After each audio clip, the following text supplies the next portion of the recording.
Kain na ko guys. Ayan. Ito po, may isda. Halagang 100 po dun kay Tito Ariel Marino po. Bumili kami. So, ito po ay pipirituhin ko. At ito ay lalagyan ko po ng gata. Lalahukan ko po ng dahon ng balinghoy. So, yun yung kanin.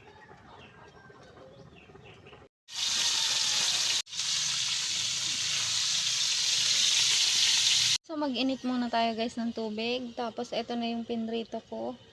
Kasi huhugasan ko yung kawali at magluluto naman ako ng may gata. Ayan. Ayan guys. Lalagyan ko yan. Ito na yung gata.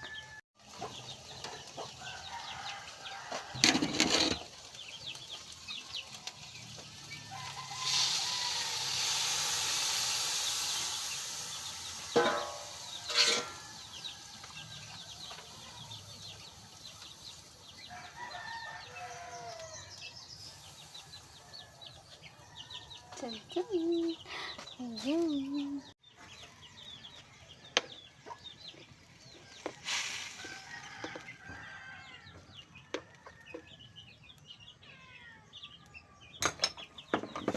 So, ayan, kumukulo na po. Ilalagay ko tong dahon ng balinghoy, guys. First time ko tong ilalagay kasi dapat ang ilalahok dito ay talong. Pero naisipan ko balinghoy kasi wala po akong talong.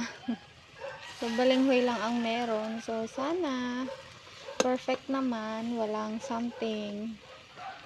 Kasi, sana bagay naman. Oops, maluluto na agad yung fish. Tatanggalin ko tong fish mamaya. Kasi ilalagay ko na lang ulit.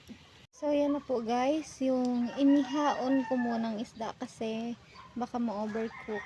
Kasi ito yung gulay niya guys.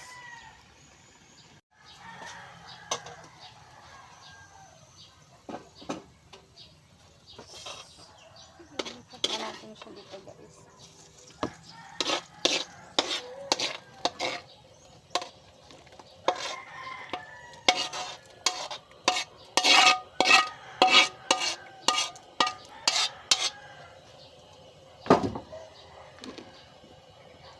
So, ayan na.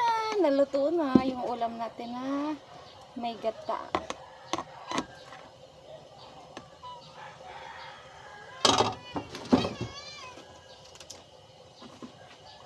So, eto na po yung naluto kong ulam sa kalahating kilong isda. Ayan.